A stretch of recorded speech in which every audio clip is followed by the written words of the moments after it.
Help support the show by joining the Patreon or becoming a YouTube member. Also, hit that like button and subscribe if you want more Browns-focused content. Hey, what's up, everybody? Welcome to Hot Takes, the show where I listen to your hot takes in the comment section and offer a response to them in video format. So, a lot of interesting takes this week after the Browns' 25-point victory versus the Miami Dolphins. They go on this week to play another AFC East team in the New England Patriots, this time on the road. So we'll see how they fare this week. But our first hot take is about last week's game, and it comes from Antoine, who says Tyson Campbell made the play of the game, chasing down the Miami running back early in the game. If he doesn't make that play, that game could have turned out different. The unsaid things in these Browns games, you can't say they don't play for Stefanski. That is something that was apparent or at least the apparent difference, right? Whether it was Stefanski that Tyson Campbell's running hard for, or, his own livelihood and, want to make sure that he puts his best foot forward. But I don't know who exactly to give the credit to Tyson Campbell making a great play other than Tyson Campbell too. But what you can say is overall, when you watch that game, there was one team that seemed ready and focused in on the problems that they had to solve to win that game. There was another team that seemed like they could care less about winning the game, right? Watching that Miami Dolphins game, watching how the Miami Dolphins look, it reminded me, right now, I'm not happy with where the Browns are. Offensively, they are stagnant. And overall, they just haven't been a good team this year. But they're not dysfunctional. The Miami Dolphins reminded me what dysfunction looks like. And the Miami Dolphins are what dysfunction looks like, because that roster is not 25 points worse than the Cleveland Browns roster. It simply isn't. But that was the result of the game.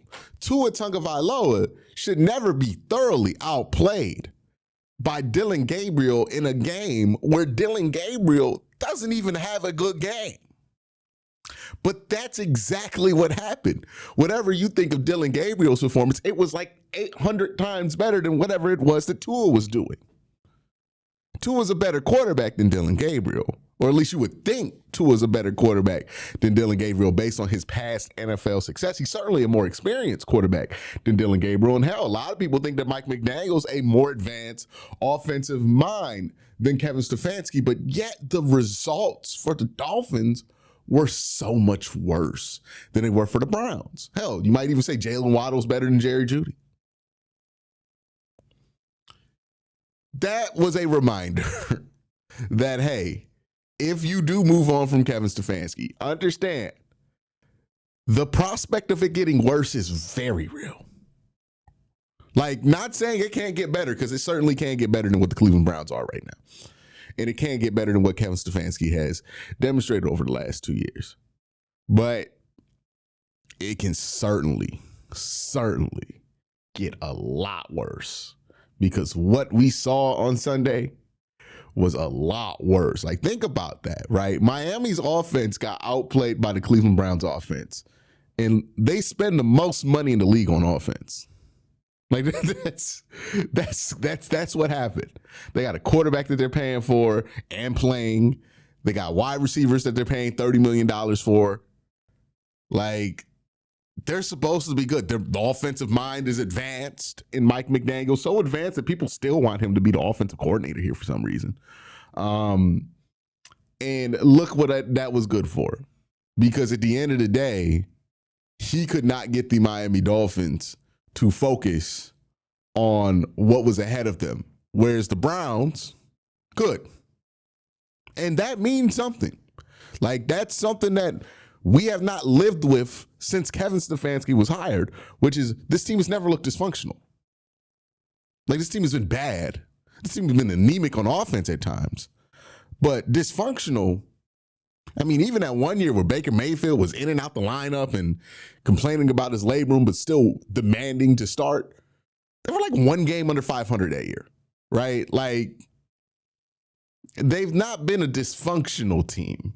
And look, as somebody who grew up with nothing but dysfunction in the Cleveland Browns, that's something I do appreciate. It shouldn't be the bar for getting into the Hall of Fame or keeping your job forever, right? I don't want to end up being like happy with just a 6-7 win team or occasionally being a 10-win team. I don't want to be the Nebraska of the AFC North, right? That's not the goal here. Or like a Minnesota or one of these schools that, they mid-level most of the time and then they pop up and they end up being good every once in a while. That's not what I want. I want better than that for the Browns, but understand, like, hey, if you decide to move on, you got to acknowledge that, the bottom could fall through, right? Like you could get so much worse, and we've seen worse. So, it's something to consider, right? Again, like a lot of people just talk about fire Kevin like it's just like firing Ray Farmer, like they don't have to consider anything. Absolutely not. That's why you don't fire the guy in the middle of the season too, because he does have at least that going for him. Vince says this: we underappreciate that through the first 6 weeks, the Browns have had the toughest schedule in football. We're 2 plays away from coming out of it. Not 3-3, actually. I believe it's 4-3 because they have 2 wins. And if they got the 2 plays in Minnesota and in Cincinnati, the field goal, they would be 4 wins. You could argue that the Packers game came down to maybe a lucky win, so you could throw it back to 3-3. But yeah, you can argue that, Browns get better luck here. They could be 4-3 if they got really, really good luck. If they got just regular good luck, they could be 3-3. So I'd agree with you there. They've got work to do, holds the field, but the promise for this team and what they're building. Yeah, and I've seen some people when I said this on Twitter, because I agree with what you're saying here, Vance. They were like, well, some of these wins aren't as impressive anymore because look at the record of the Ravens. But it's like when you played the Ravens, they were absolutely still the Ravens, right? They had everybody healthy and they had Lamar Jackson, right? Like that was before they played that game in Detroit. That really derailed their season for a little bit of time here. So, yeah, I mean, that schedule, that first 6 games you played, you had it rough, right? You played the best possible version of the Bengals so far this season with Joe Burrow. You played the best possible version of the Ravens when they were healthy and had Lamar Jackson. Week 3 was that the Green Bay game? You played a tough Green Bay team. And then week 4 you played Detroit. And in Minnesota, you played after they spent 2 weeks in London. And after they had made the quarterback change, which apparently they see as an upgrade to Carson Wentz. We'll see. And then they stuck with Pittsburgh. They played Pittsburgh at Pittsburgh, which is the worst time to play Pittsburgh at Pittsburgh if you're the Cleveland Browns. So, yeah, incredibly tough 6-week stretch. And if the Browns came out of that 6-week stretch 3-3 or 4-2, I think people would be amazed by this team. And the reality is they're a missed field goal away from winning in Cincinnati, and they are a first down away from winning in Minnesota, which would put them at 4 wins and 2 losses. They're also a lucky block kick away from losing to the Green Bay Packers, but still 3-3, 4-2. Either way you cut it, either way you slice it, would be very impressive given who you played in that stretch. And that's kind of my thing here that I keep falling back on. The bones of this team are good, right? The bones of this roster is good. The problem with the Cleveland Browns, and the reason that we're not getting those couple of plays every season to where we could be a more impressive team, I think it's simple. We don't have that supreme difference maker on the offensive side of the ball, right? On the defensive side of the ball, you have a Myles Garrett. You have guys who could step up, a lot of guys who could step up and make a difference at any given moment, right? On the offensive side of the ball, you got Quincy Judkins and you got nothing else, right? Maybe David Njoku if the weather's right, but that's really it. You don't really have difference makers on offense. And I think really what the offense is missing is a difference maker at wide receiver and a difference maker at quarterback. Obviously, you want to get better on the offensive line, but if you get difference makers at those two positions, this team's completely different. This team's able to get that first down in Minnesota and win that game outright. This team's able to get a touchdown instead of leaving it up to a field goal against Cincinnati. This team's able to score against the Green Bay Packers and not even leave it up to a blocked field goal. Like, the difference between this team being 4-2 is not just those two plays, it's what those two plays say about where your team is, and it is we are without a difference maker on the offensive side of the ball. How many times, if you watch my live streams, you have heard me say this all the time, but how many times this season, last season, the Browns are in a close game, and I'm saying somebody just needs to make a play on offense, right? Like, if we can get one more play made on offense, we can win this game. But the problem is the play never happens. Somebody either drops it, the quarterback misses it, whatever happens whatever you need to happen doesn't happen. And you don't end up making the play.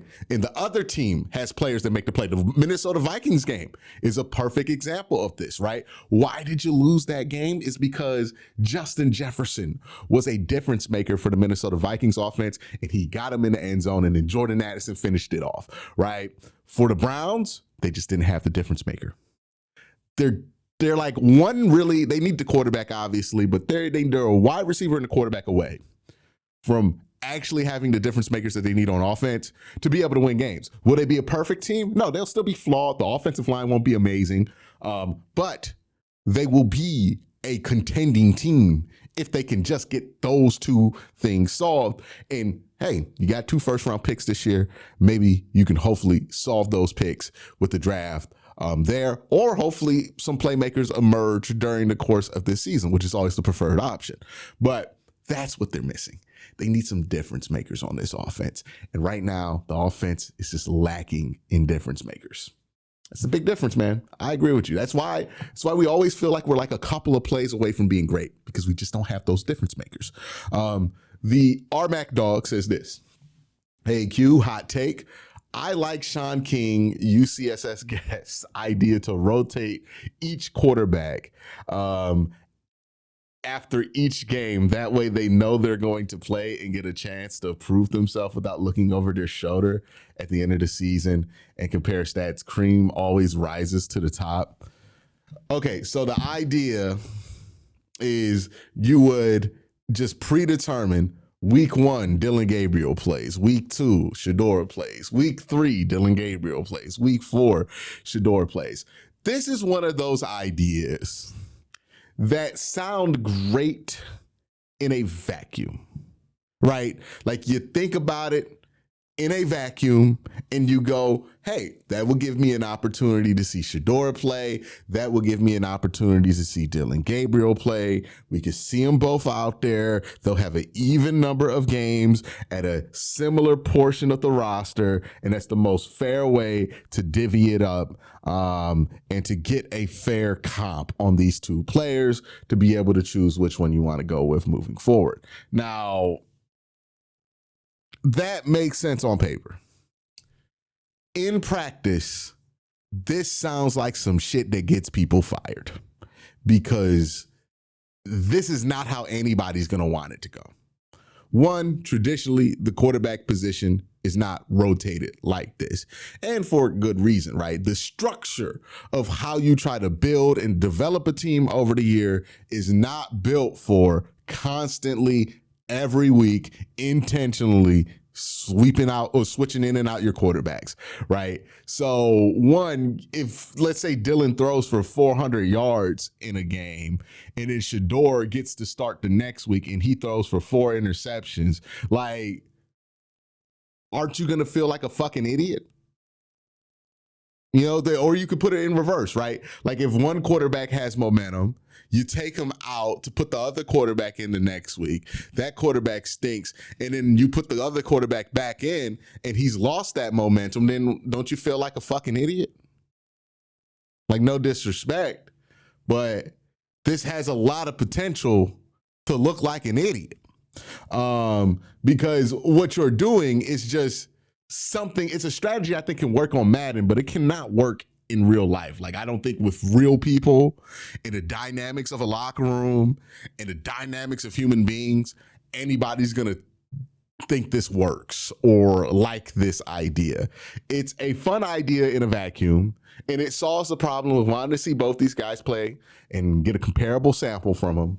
But the reality is, this is going to get somebody fired because this is just, you got to think about the human side of this, and the human side of this stuff is disastrous, right? You got the locker room constantly switching quarterbacks. They're going to want to just rally behind one guy for a period of time. They don't want to do all the flip-flopping if it's not necessary. You got a coaching staff that's coaching one quarterback to get better and then putting him to the back burner and then doing the other quarterback. And it feels wacky. It feels like a reality TV premise. It doesn't feel like you're trying to win games, which is also another huge problem. Like, it's going to be obvious you're not trying to win games like this to the locker room, and they're going to not like that, obviously. Again, if the only thing you're thinking about is getting a sample of these two guys, then yeah, maybe this works out. But the reality is that getting a sample of both these guys at quarterback, it's probably not that high on the list of priorities for the Browns this year. Yeah, you want to get a look at Dillon Gabriel. Yeah, you would like to get a look at Shedeur Sanders, but is it absolutely necessary? I don't think so, right? Like, is it so necessary that you have to do something like this? Absolutely not. You're probably going to get a look at Shedeur at the end of the season, or if Dillon gets hurt. And you get to see Shedeur behind the scenes every day, right? Like, again, I think we operate like the coaching staff are just as clueless about what's going on with the quarterback situation as fans are. And when I say clueless, I'm not saying that they don't know what they're doing. I'm saying they have an idea of what Shedeur looks like right now because they see him in practice every day. We don't, but they do. So them having to do this wouldn't make much sense, right? Like, again, either you think enough of the work he's doing over the week to make him the starter and keep him as the starter, or you don't. But you don't do this for a number of reasons. But thank you for the question, Armac Dog. I just don't think that suggestion is going to work in reality. Gary says, as a Browns fan, I can honestly say that I am tired of not having a true number one receiver. There are no threats at wide receiver and no team going to take it seriously. That's why it's easy to stop the run. If we had a true number one wide receiver threat, they would have to respect the wide receiver and give us more run opportunity. We'll talk about that real quick, but before I do that, I gotta thank my sponsor, Sleeper. Real quick, just wanna let you guys know Sleeper has a new offer here. They're offering a free $20 entry, no deposit required, and also, if you're a first-time user, you also will receive a 100% match on up to $100 when you use the promo code Worst Take. Again, $20 free, no deposit required. Plus, first-time users also receive 100% deposit match up to $100. Join Sleeper.